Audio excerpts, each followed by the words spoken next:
and welcome to the all-new, all-different #1 comics podcast. I'm your co-host, Dan. Sitting right across from me is Bob. Say hello, Bob! Hello, Bob. We are at a huge milestone episode, Bob. This is episode number 10. Can't believe we made it this far. We made it all the way to 10. Congratulations to us. I guess if you don't count that Last of Us bonus episode, then we're at 10. If you want to count that, I guess we're at 11, but 10 and a half. Yeah, there's no technicalities here. We're going to call it 10. Congratulations to us. Happy anniversary, Bob. Somebody buy us a cake or a present or something cool. So there's that. Hey, my birthday's in a couple of months. There we go. You get a 10th anniversary cake and a birthday present at the same time. We'll get you some nice John Romita Jr. original artwork and send it over to you. Can you get me a lighter? Yes, I can. And a fireplace. Bob, on the all-new, all-different #1 comics podcast, each week we take a look at a brand new first issue comic book. We break down the story and the art. We give it some kind of a review and tell you if we think that you should move on to issue number 2. We also talk a little bit of comic book and related news, as well as what's new at comic shops this and next week. And this week we'll be taking a deep dive into DC's new #1, Bob. Multiversity. Harley screws up the DCU, written by Frank Thierry with art by Logan Fairburn. I'm glad that you said it because every time I've tried to say the name of this comic, I've completely screwed it up. It's like impossible to say. It's a tongue twister for some reason. I don't know why. That's why I had to go very, very slowly. There's like so much in that title there. And then on top of that, it says screws up, so it just makes you screw up. Yes. We're going to take a quick break. We'll be right back.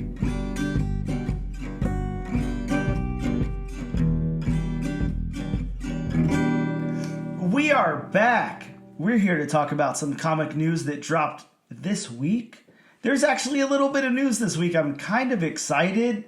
As we've said in previous episodes, James Gunn stealing all of the news from everybody. There's nothing to report. Well, that's not the case this week.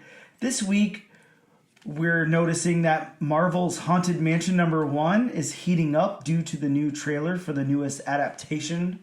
Bob, I've got my copy right here that I found the other day in a dollar bin, actually. Wow. Really excited about that.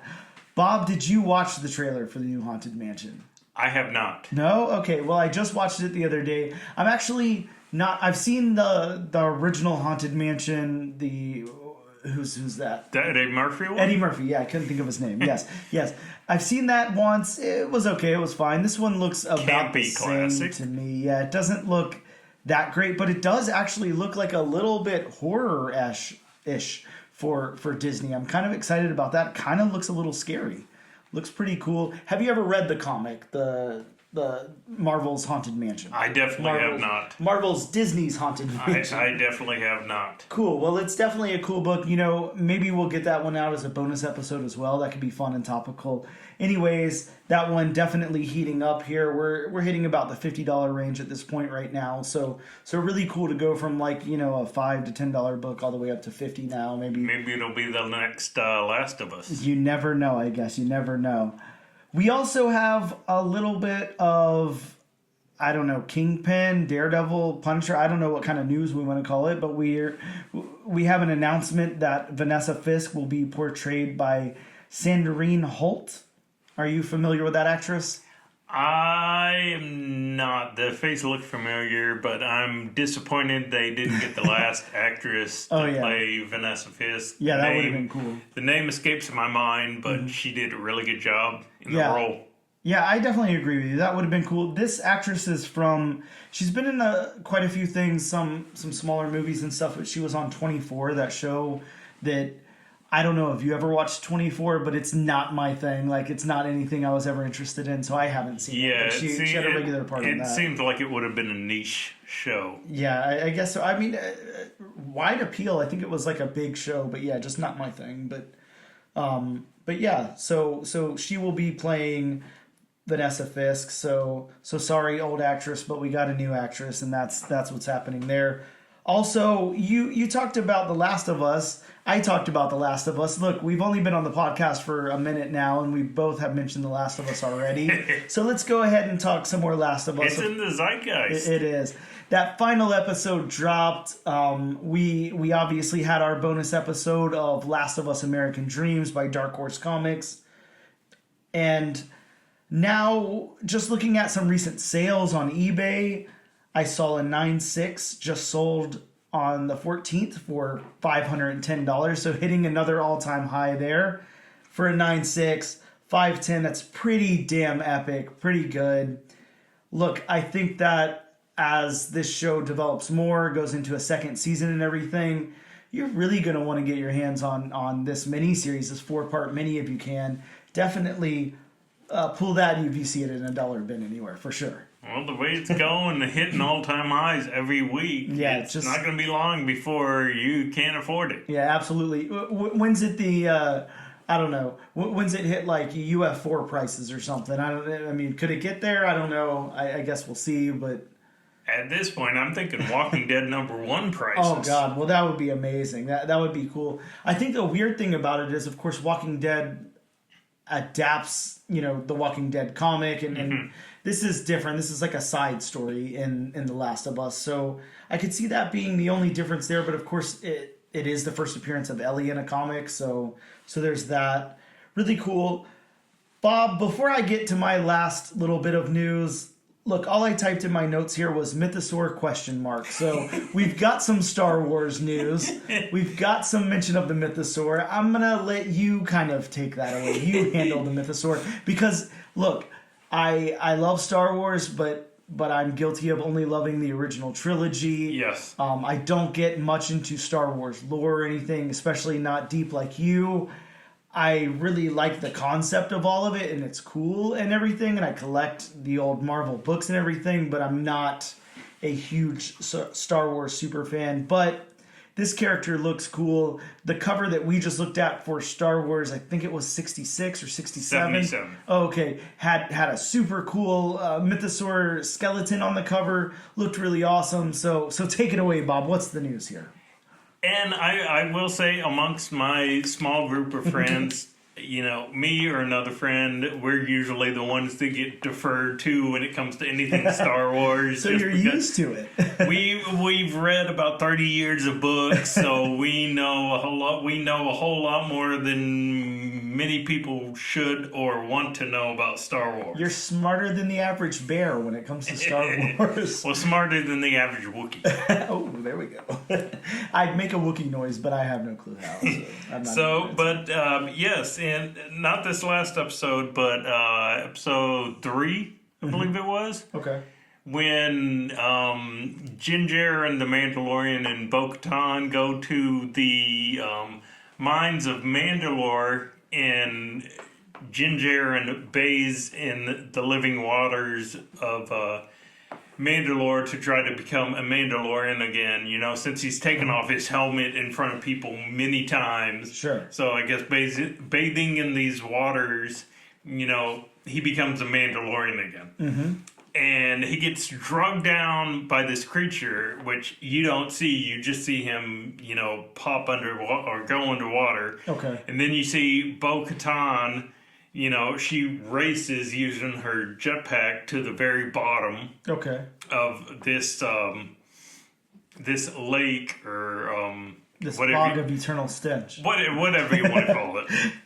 And, as they're going upwards, you see this gigantic, and I mean gigantic, creature. And it just looks at Bo-Katan, and Bo-Katan just looks at this creature, and then they, pop above water, and that's pretty much where it ends. So, just based on the fact that the camera is focusing on that creature, then it means something. So can we call this like a cameo? Is it a full appearance? Yeah, I'd call it a cameo because it's kind of like you're not sure what it is. I wasn't exactly sure what it is when I first saw it, but then I was kind of like, is this what I think it is? Mm-hmm. So, and then, the next episode, not really, know more about it, but I guess especially from fans, Star Wars fans saying, "Oh, this is what it is. This is what it is." Mm-hmm. And basically, Mythosaur is the species of creatures that inhabited Mandalore before, the Mandalorians settled it. So, they were the dominant species since, nobody else could, no other creature could basically, mess with the Mythosaurs. So do they give any kind of timeline on when these things were the dominant species or anything? Does it coincide with dinosaurs being on our Earth 65 million years ago or anything like that, or I guess that's kind of left ambiguous. We don't really know something like that. Yeah, it's kind of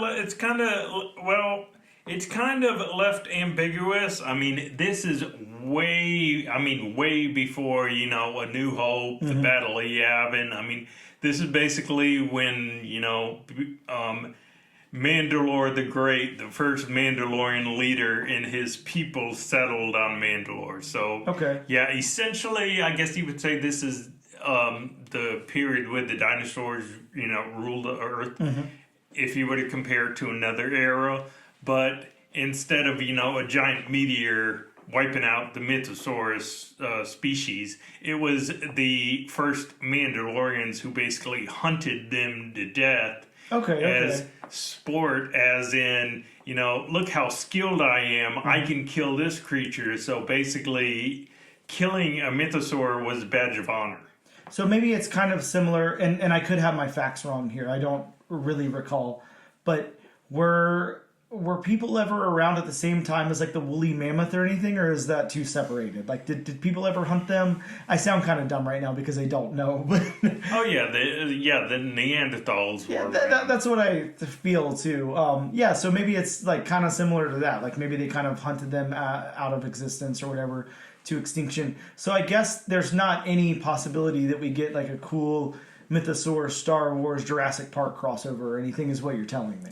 Not anytime soon. It's going to take a while for that population to get back. Because that's honestly all I want. Cross anything over the Jurassic Park and I'm good. Jurassic World, Jurassic Park. I don't care what it is. You could cross over Beanie Babies with Jurassic Park and I'd be happy. Well, who knows? I mean, this past episode they did talk about cloning and all that. So. Hey, it could happen. Maybe John Hammond comes up and then he's I've cloned the Mythosaur. That's why it's there in that pit for you.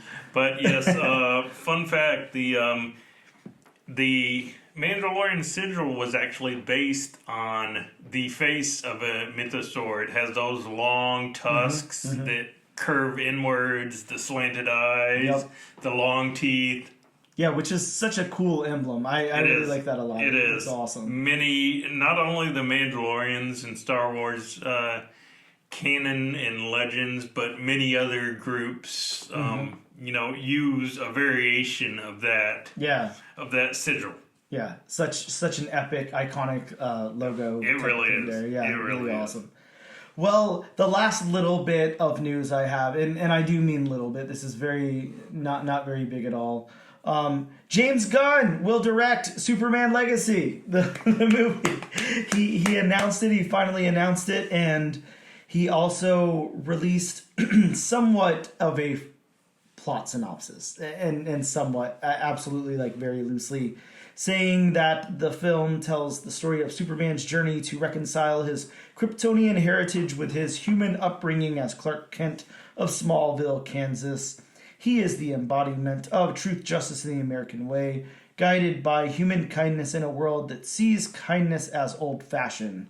So that sounds cool, but that's just the plot of any Superman. My whole thing is it going to be more Superman or more Clark Kent? Yeah, who knows? I mean, you can't really tell what the hell they're going to do with this thing. And like you and I kind of discussed here on the side, what really matters more than a plot synopsis or a director or a producer or anybody is who's going to play Superman. That's really what matters here. So James Gunn can announce this all day. Everyone can be pumped about it all day. We got to know who's playing Superman. That's what's really, really going to make or break this movie. Well, I know at one point before James Gunn took over that Michael B. Jordan was rumored to be Superman in a Superman movie.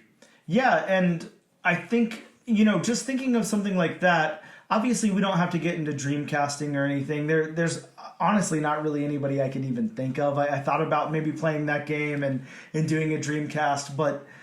Brandon Routh? Okay. How do you feel, how would you feel if that were to come back around, or if that would come to fruition, if Michael B. Jordan did jump in that role of Clark Kent / Superman?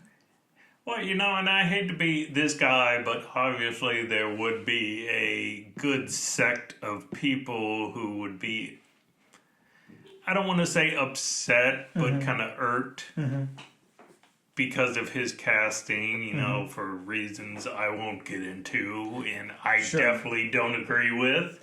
Yeah, and I think we've made that point before here. There's always going to be those assholes that exist, regardless of anything. If the sex is changed on a character, if their orientation has changed, their race, anything like that, there are always going to be people complaining about it, and you have to remember that. I think you and I know, of course, and hopefully most of the listening audience knows that, these kinds of things need to be fluid. Like, just because you see something a certain way in a comic doesn't mean it has to translate that way on screen, and so on. The thing that makes Superman is not that he's like a white male or anything. I don't know. I mean, I agree with you. That stuff's not super important to me, but no. I could see the small group of people that it is important to, being the vocal majority of that or whatever. So a buddy of mine has this philosophy about casting, especially because it happens a lot in the superhero genre, because that's what we know, and that's what we like, so that's going to be on the forefront. But I agree with him. It's kind of like, who cares as far as color and all that, just as long as it's the right person. Yeah, sure. I think that's important too. And look, you and I have talked before. Obviously, this is a sensitive subject for some people, so it's not anything we need to get into too deeply or anything. But representation really matters. It's very important, and I think for like a young, black kid growing up or something, if they were to see a reflection of themselves as Superman on screen, I mean, think of what that could do for them. Think of how empowered they may feel, or important they may feel, or whatever. We have so many characters already, so many of these big characters. You got Batman, Superman, Wonder Woman. A lot of these characters, Spider-Man. Yeah, everybody's just a white male. If it wasn't for inclusion, a lot of these characters would not exist. A lot of the characters we love to read would not exist. Yeah, completely, 100% agreed with that. And just to circle back around, I think Michael B. Jordan would be a great choice. I'd like to see him as Superman. I think that would be really cool. I think his acting chops are there. I think he could definitely handle the character for sure. But as far as dream casting, again, like I wish I could go down that rabbit hole. There's not even anyone I could think of. I wish there was. It's not going to be Armie Hammer. Well, yeah, there's one person who maybe doesn't need to play that role. Yeah, anyways, guys, that's our news. We'll be right back after this quick break to talk about some new books that came out this week.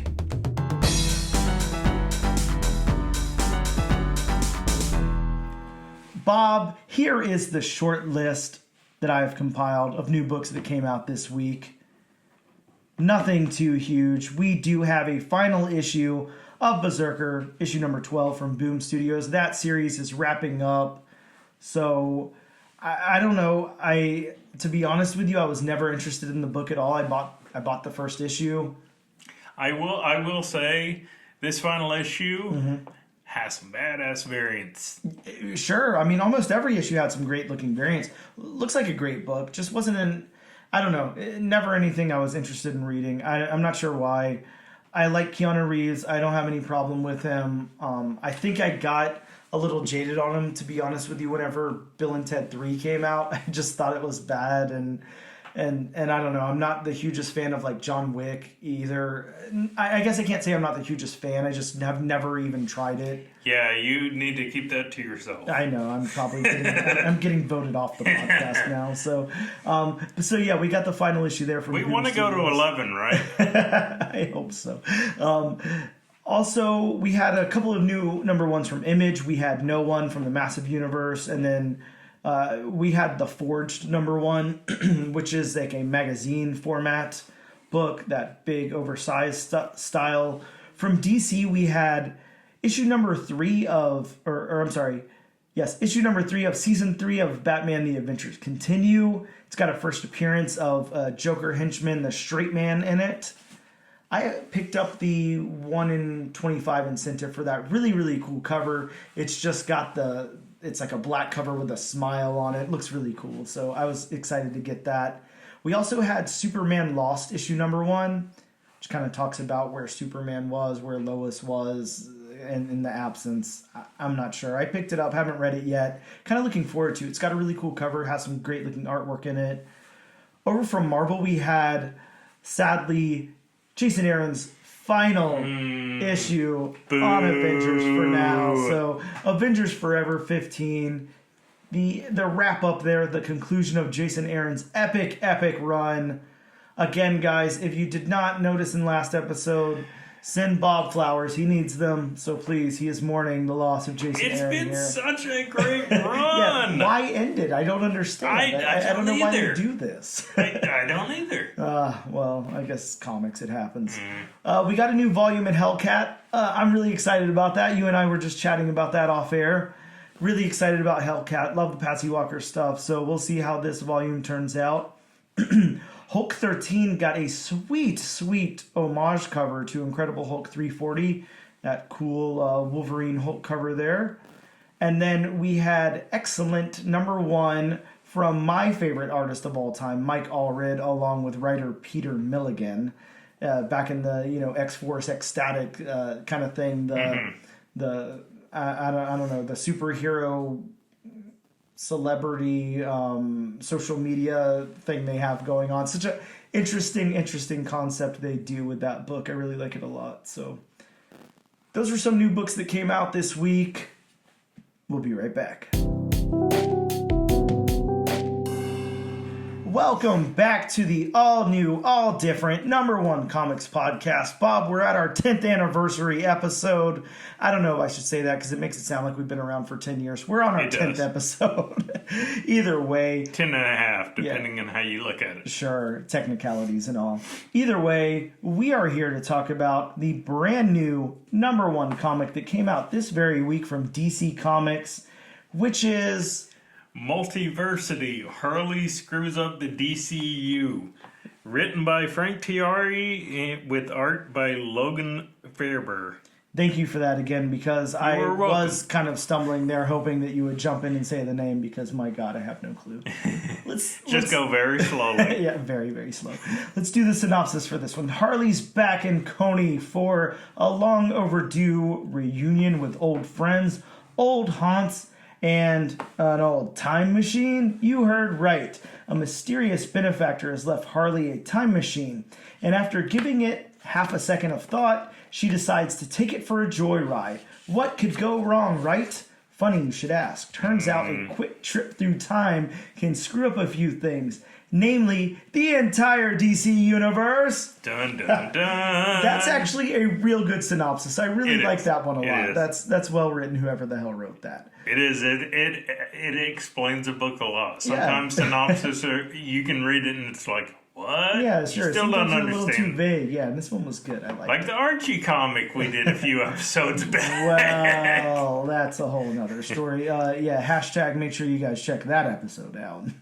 Frank Tieri is a writer. He is a Brooklyn writer. He did an almost 30-issue run on Wolverine from 2000 to 2003. Wow. Yeah, pretty epic run there. He did an Invincible Iron Man Volume 3 run, 12 issues there. He did a Deadpool run that was pretty big.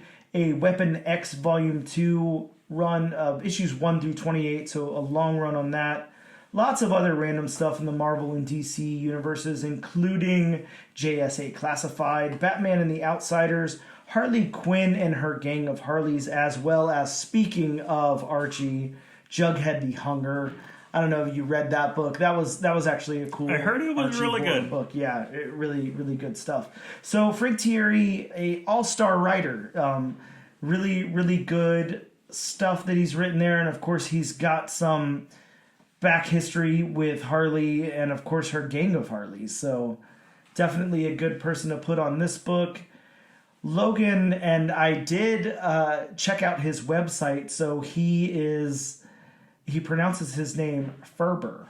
His last name, yes. Ferber. Logan Ferber is the artist, and sorry, Logan. Oh, you're fine, because there's absolutely like no information on him whatsoever online. He doesn't even have like a comic vine or anything. There's not really any much about him. Even if you go to Key Collector and type in his name as an artist, it pulls up this book and that's it. So, but he has done things. I looked on his personal website. He did Namwolf, if you're familiar with that. That was an Albatross book that came out, I want to say 2012, 2013, something like that. Really cool book, some really cool original art. He did a 2015 Deadpool book that spun out of Secret Wars. And mainly he's just kind of all over the place. He does like concert posters for big artists and stuff.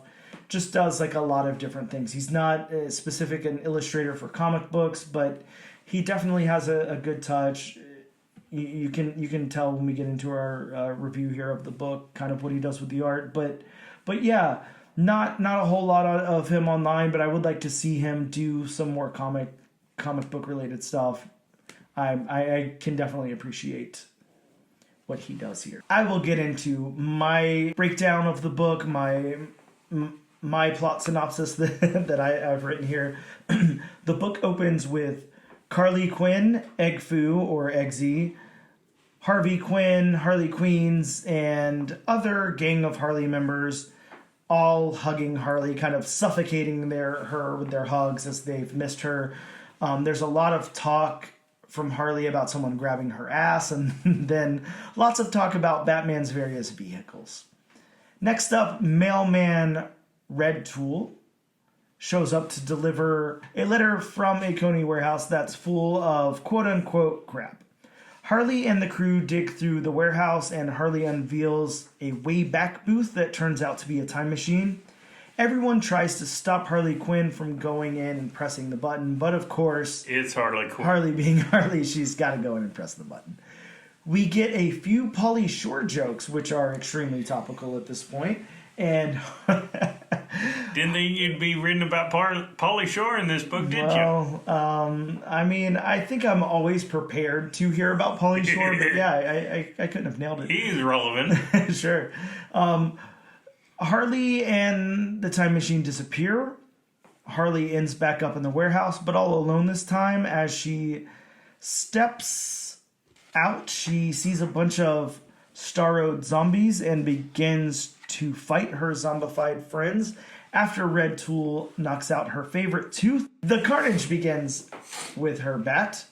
A cloaked, hooded figure shows up and fights alongside Harley, where she and the unknown figure talking to their bats and underwear. Harley sees that everything is Starroad, including a Ferris wheel and a bird. Then the two jump down in the sewer. Harley finds out that since she went away in the time machine, she accidentally unheroed all the heroes somehow, and Starro is taken over since there's no one to save anyone. Harley then finds out that the cloaked figure is her from this reality, and the book ends. So that's kind of what happens there in the book. Of course, we'll get into our breakdown here. Let's talk about the story some. Let's talk about these story beats and how they worked. We kind of, again, we have a pretty linear narrative. Thank God for that. I love it whenever we can just kind of follow this through. It's kind of similar. Of course, we're talking about two DC books here, but to the way that Superman book was written, I think that the editing team at DC is doing a good job making sure that the narrative kind of works and that we get from point A to point B, and it's a cohesive, clear thing. Because as we've seen in some other books, mainly a lot of the independent ones, but Marvel's also guilty of this. When we covered that Wasp book, the beats were kind of all over the place. So at least for these two books so far, the beats have really worked. We definitely get from point A to point B in this first issue. And like I said, we're kind of introduced to Harley here and all of her friends, and then she gets her inheritance letter, goes to the warehouse, jumps in the time machine, goes to a reality where everybody's zombified and finds another version of herself. So pretty easy read, pretty easy to comprehend, and all of those beats work for me very well. Bob, what about you? How do those beats work for you?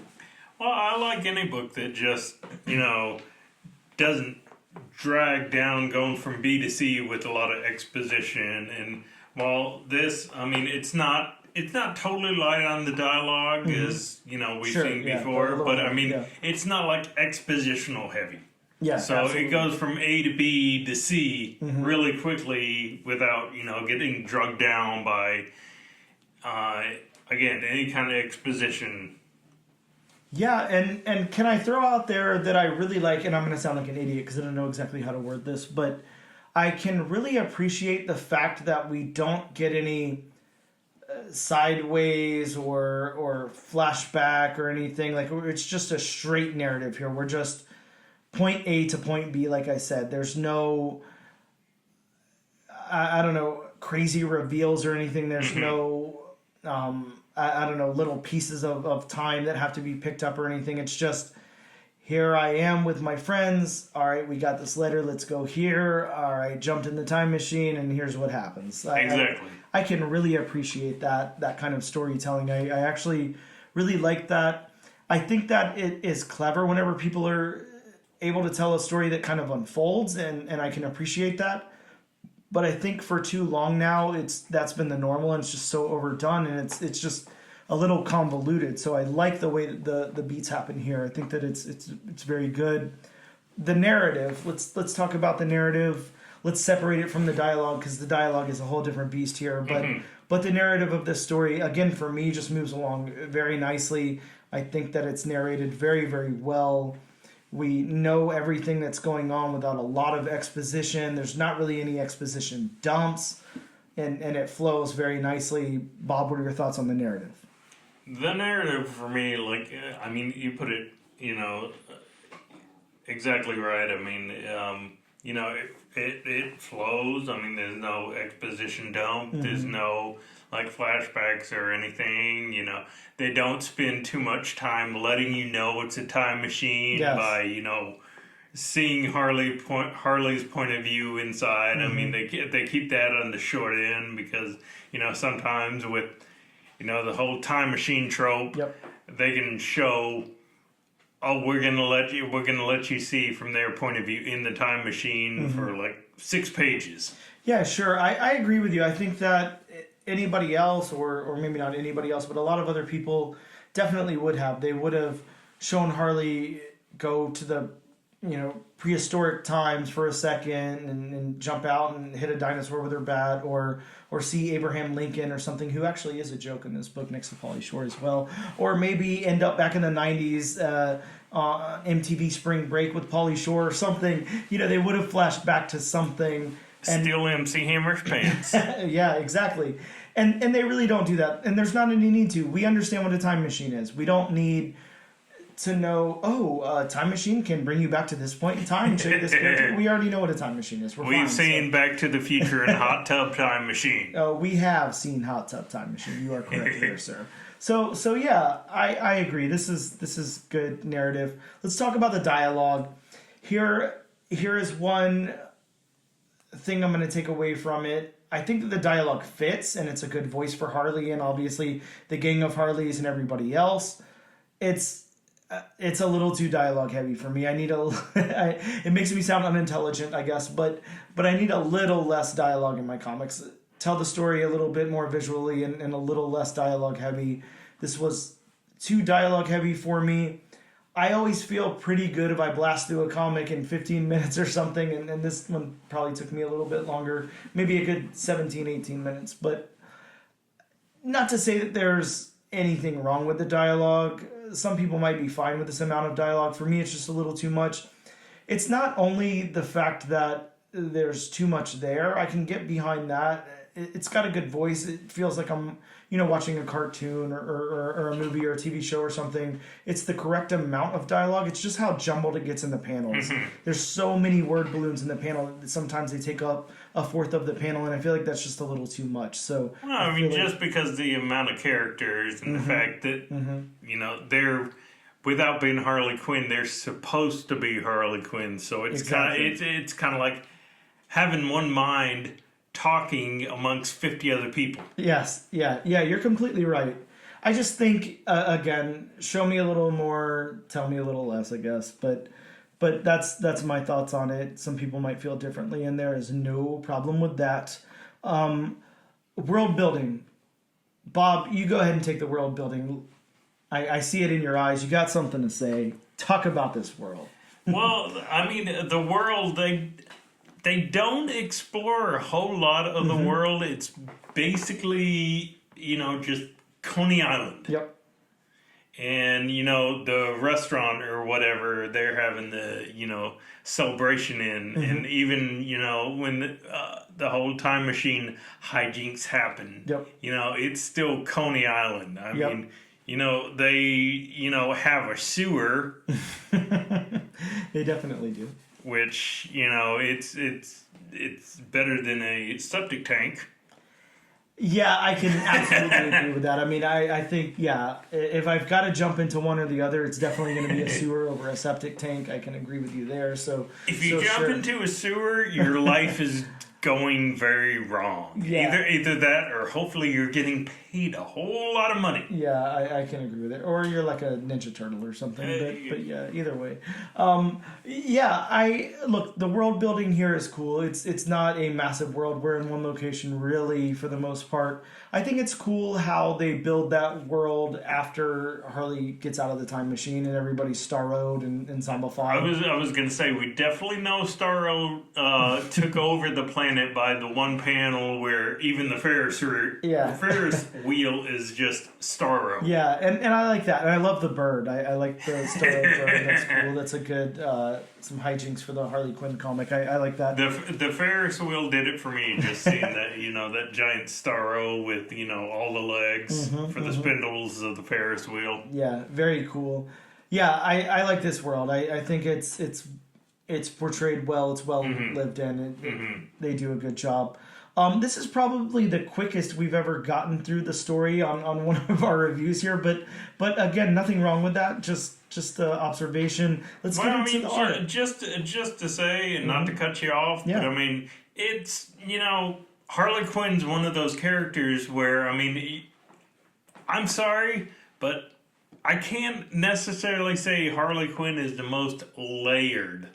Yeah, well, you're absolutely characters. right. I think, and I think whenever you break it down or whenever you look at it objectively, this whole book is like that, or any Harley book is really like that.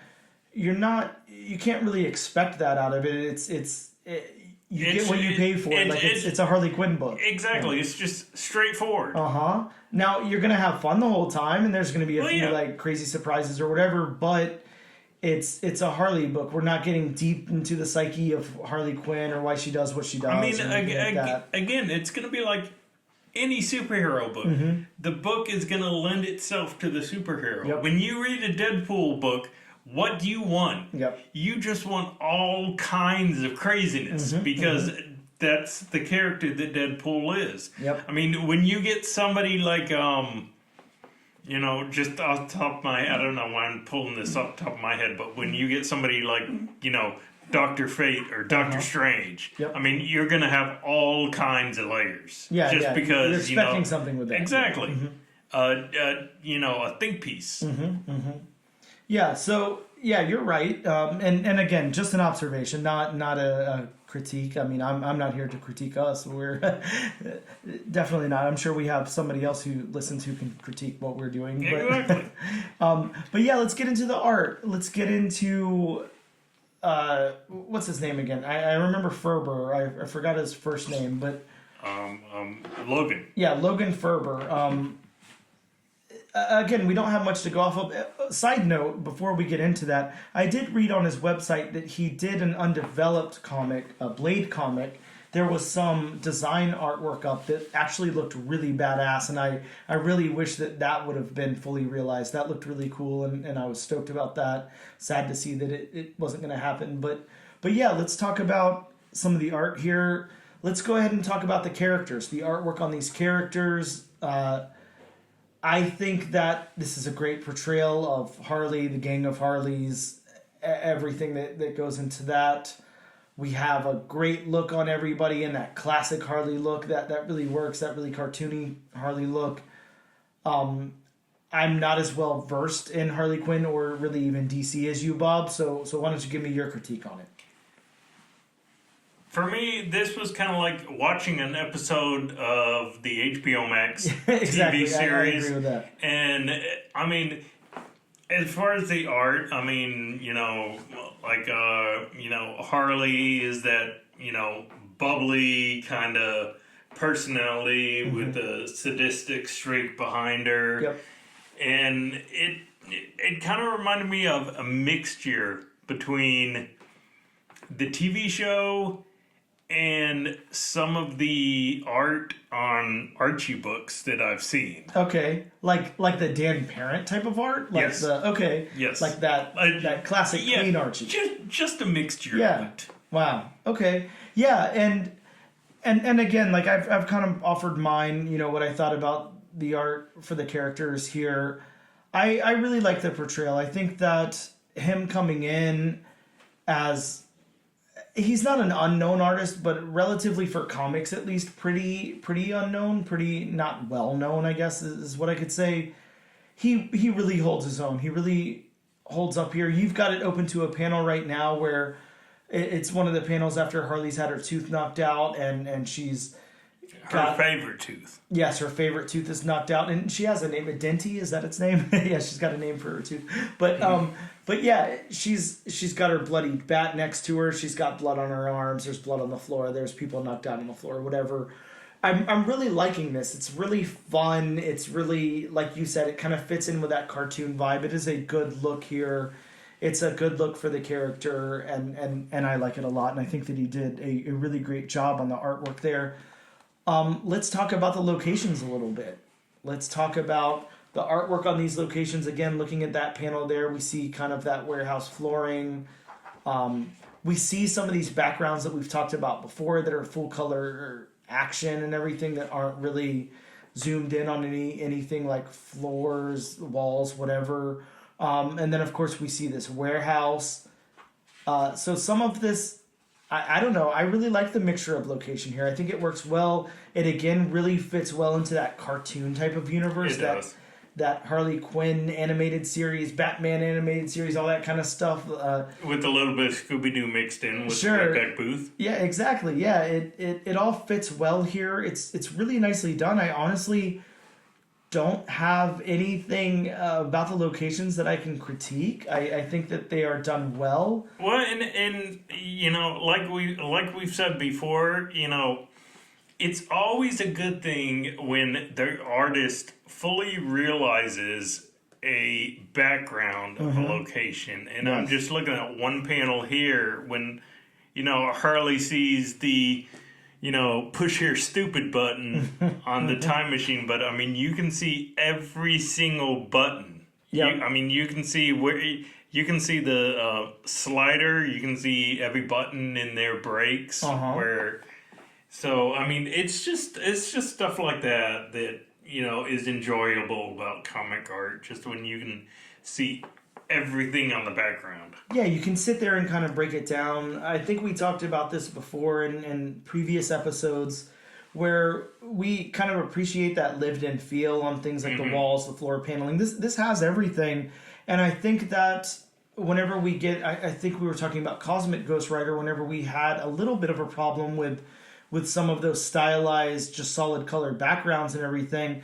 They really work here because it lends itself to the individual panel. So you have like a big action panel or whatever, and then you just have those solid colors, or maybe like a big character dialogue panel, and then you just kind of have that character singled out with the background behind them. And then you go to the very next panel, and it's very location heavy, and we get into what's going on in location.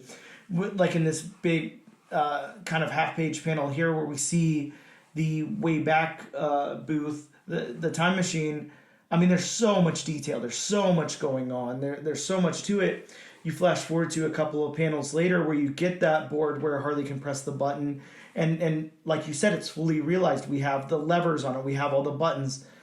2 panels later, we're zoomed in and we have that same lever, those same buttons. Like it's actually fully realized here. Same thing with the flooring and everything. So so I really appreciate these locations. I really appreciate his take on the way that he did this. Again, it's very cartoony, but it really works in the comic medium. So I think that he's done a great job there too. Backgrounds, going to be a hard one because I feel like it ties in so much to location. We kind of are critiquing the same thing this time, just because those backgrounds kind of have that same location feel. I talked about those full color backgrounds for really kind of like the character and dialogue heavy bits. Do you have any separate thoughts on the backgrounds at all? No, not at all. In just, one note on the background and location. It is nice to see when they're in the warehouse.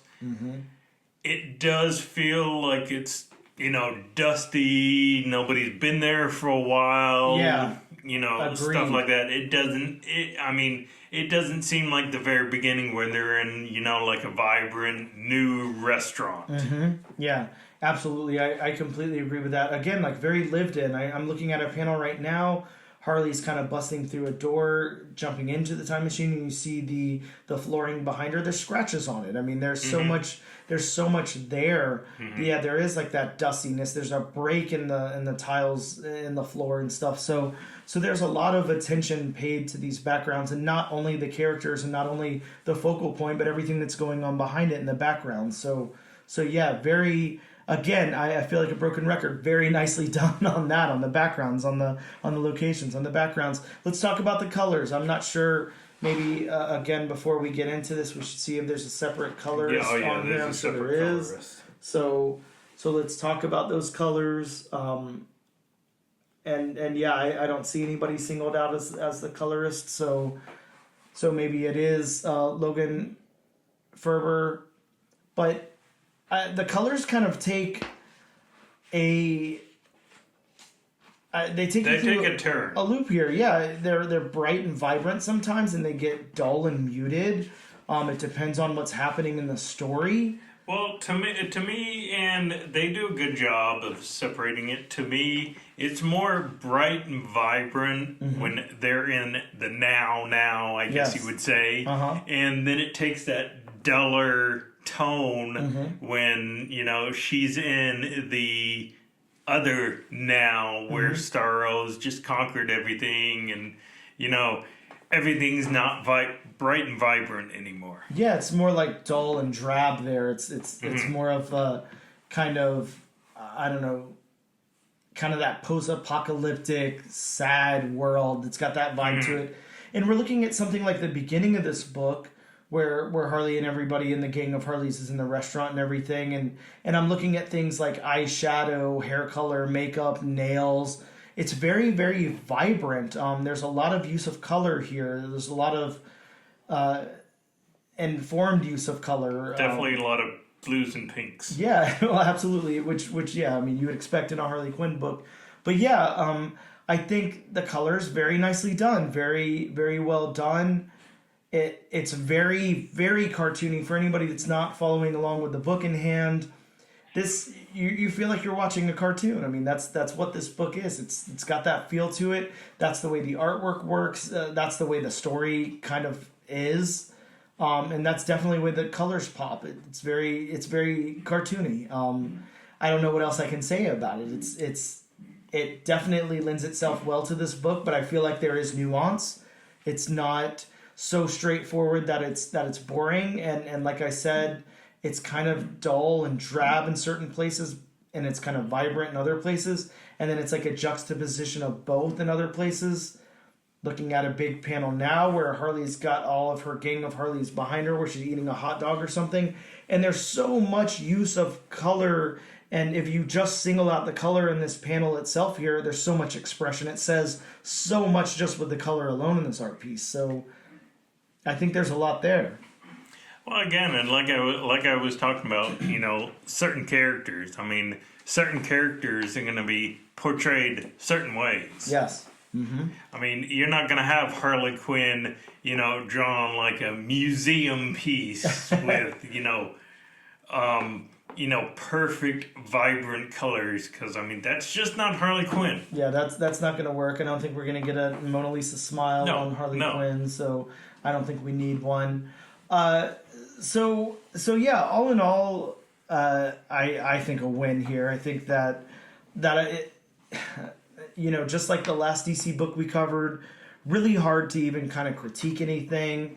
If I'm really pushing myself, it's just that it's a little too dialogue heavy for me, at least. And other than that, I'm really impressed with everything here. And just to add one last, piece about the overall art. Even though it's good and we don't have anything negative about to say, it is a 180 from what the Superman book we reviewed was, wherein the Superman book, again, like I said, lends itself to characters. Mm-hmm. Superman, you're going to draw him, museum piece, bright, vibrant colors, because that's what Superman is. Mm-hmm. He's basically hope incarnate. Yep. Yeah, and like you said before, like I said when we talked about Superman in that episode, Jamal Campbell really outstanding at capturing that vibe. And yes. And I think same thing here.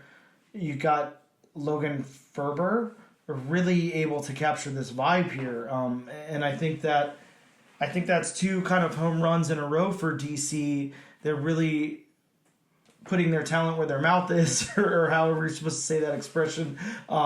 They really kind of know what they're doing. Now, I don't want to sound like a fanboy because I 100 times out of 100 I'm going to choose Marvel over DC. That's just who I am. I'm more interested in those characters.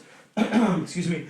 But I do feel like when it comes to teaming up creative teams, DC is really winning here. They're really doing something great, knocking this out of the park, really doing some great collaborations. I think that if we were to take something lower tier like this and compare it alongside something lower tier like the Wasp book over at Marvel, I mean, this wins hands down. This is way better. It's much easier to read. It's much easier to look at. It is. The backgrounds look more complete. The backgrounds look like they fit. Yes. And kind of the same thing, I'm sad to say this, we've covered 2 Marvel books now. Same thing with Cosmic Ghost Rider. A little unrealized. Both of those books were, I'm not going to say a fail. I mean, they're for somebody. They weren't for either of us, really, but those are kind of 2 books that we weren't really planning on carrying on to issue 2. Now, when we talked about Superman, I mean, me and Bob are both lined up for issue 2. It's in both of our pools now. And when we get into the last question here, would you recommend this? Would you recommend our listeners continue on to issue number 2? For me, Bob, I'm going to say yes. I want to know what happens. I want to know how the world got like this. I want to know what happened in between. I want to know more about Harley meeting this other Harley and everything. I'm actually interested. Now, again, my critique of it, am I interested to crack it open and read that much dialogue? Again, not really. I hope it gets a little bit lighter in the next issue, so that's my critique there. But if I'm looking at this kind of artwork again and it's this kind of fun story or whatever, yes, I'm down for that. So I will continue on to issue 2, and I want to know your thoughts on that. Oh, I'd absolutely continue reading this. Yeah, this is definitely a good one. This is a win for DC again.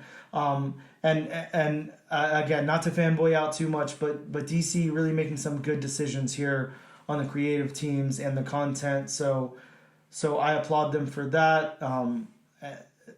Look, I can say it a million times, make mine Marvel, but I am happy with DC's output right now, at least. So thank God. One more note of critique before we move on too much, and I don't know if you noticed this or not. I mean, yeah, I don't see how you can't. It's thrown in your face the entire time. The book kind of opens with a lot of Batman talk, and every single ad is a Batman ad. I think that sometimes DC, thinks that we don't know who Batman is or forgets that, I don't know. I mean, I said it a million times before. I just don't care. I just don't need any Batman. Retire Batman for a little bit. Get him out of here. Run some Superman ads. Run some Wonder Woman ads. Well, they built their DC movie universes. Yes, I said universes because they can't get it right. Yes. Well, but they built him out of Batman. Yeah, I could use a lot less Batman and a little more of everybody else. Throw some Swamp Thing out there. I mean, Swamp Thing's got a movie upcoming.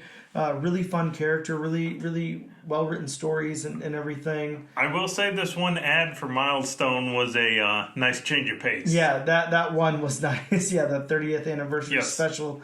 I agree. So, guys, that's our... I don't know. I hate calling it a review. That's our discussion on Multiversity. Harley screws up the DCU. Wow, I got it right, but only because I turned to the front cover and read it, as you could tell with that nice pause there.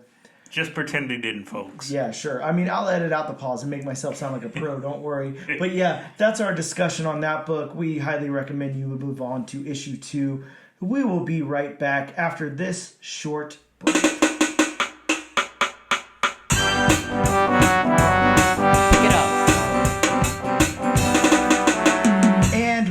Are back to talk about some comic books that are dropping next week in local comic book shops as well as digitally.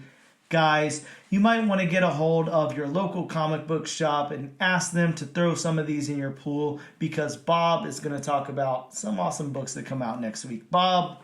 Don't forget to send those letters, kids. From Scout Comics, we have Granite State Punk. That's a name. It certainly is a name. Also from Scout Comics, and just an FYI, but it looks like the release date on this got pushed back a week. Yeah, this got resolicited for whatever reason. But it's All the Devils Are Here #1. Again, it will not be coming out this week. It looks like it will be coming out the following week, the 29th. Stay tuned. You might get an episode on that. No promises. Yes. Also from Scout Comics, we have Unicorn, Vampire Hunter #1. Such a cool name for a comic. I'm excited to see what the hell that's about. It really is. From Sumerian, we have Pop Scars #1. That's actually harder to say than you think. From Boom Studios, we have Neighbors #1. I'm stoked about this book. This sounds like a cool book. Which is a 5-issue limited. From Dark Horse, we have Order and Outrage #1. From Image Comics, we have Dead Romans #1. Uh-oh, not Dead Romans. Sounds very ominous. The worst kind of Romans. From Scout Comics, we have We Wicked Ones #1. That is very hard to say. It's a tongue twister. It's got a great David Mack cover, though. We have a one-shot from DC Comics because DC loves their one-shots. Oh, God, yes, they do. Get all those #1s they can. DC's Legion of Bloom #1. It's got to have something to do with my boy Swamp Thing, so I'm excited. It does have Swamp Thing on the cover. plus it has a dinosaur on the cover. Dinosaurs and Swamp Thing, count me in. The only thing they could do better is get Animal Man in there, and I'd be a happy camper. I wouldn't be surprised if it does Animal Man. I just can't make out the cover and who's on it. From DC, we have Batman One Bad Day, Ra's al Ghul. Wait a second, another Batman book? Well, I know it's the Batman villains thing. It's the Shocker one bad there. Ra's al Ghul. Okay, all right. I mean, he looks kind of lame. I mean, it's Ra's al Ghul. He looks very ominous on this cover. From DC Comics, we have the continuation of the fantastic Dawn of DC Superman. Man, I'm stoked about that. And who the hell would have thought that either one of us would be stoked about a Superman book in 2023? Which has a first appearance and a first full appearance. Nice. Make sure you add that one to your pull list, kids. Yes. We have She-Hulk #11 from Marvel Comics. She-Hulk, a great read right now. Some great artwork in there.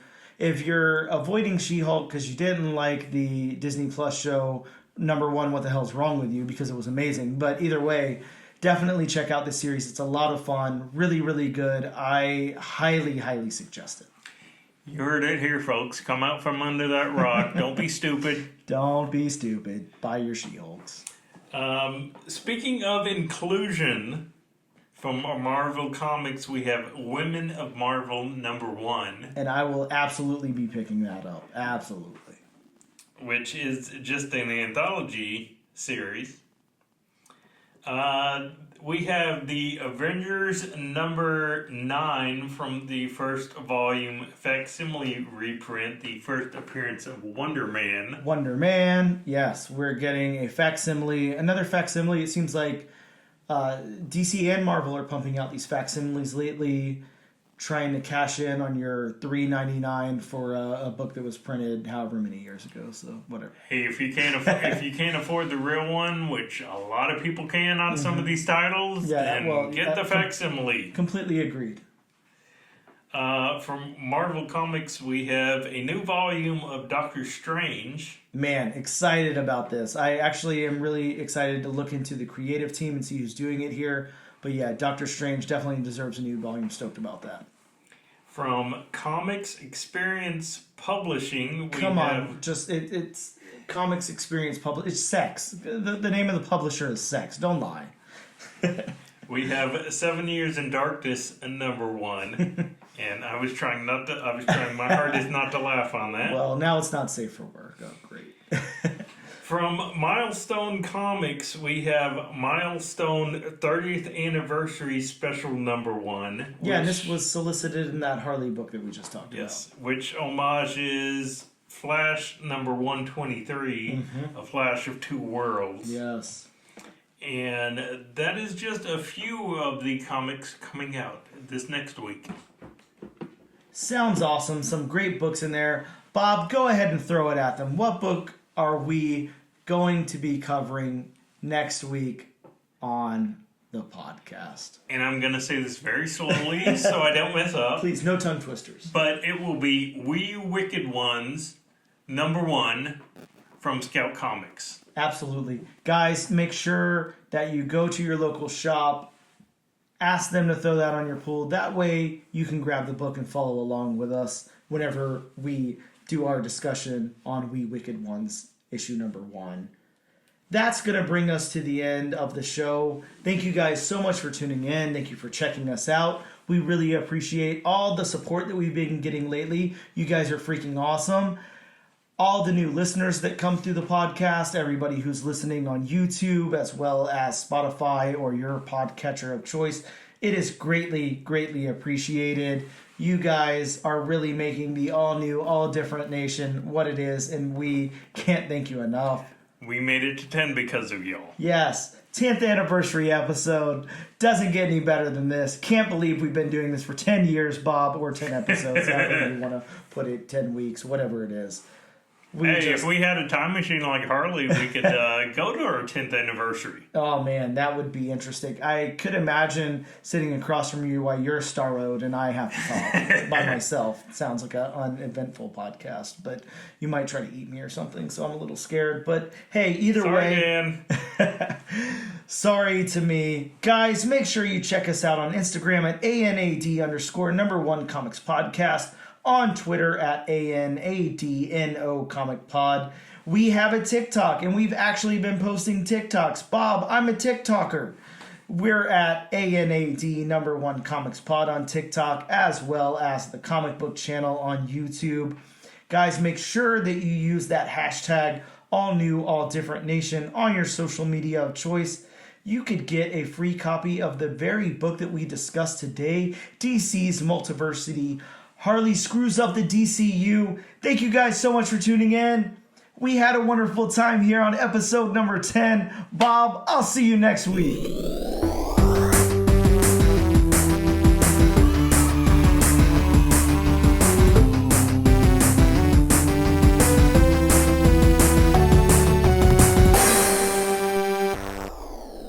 It's better than a substitute septic tank. It's better than a septic tank. It's better than a septic tank. It's better than a septic tank. It's better than a septic tank.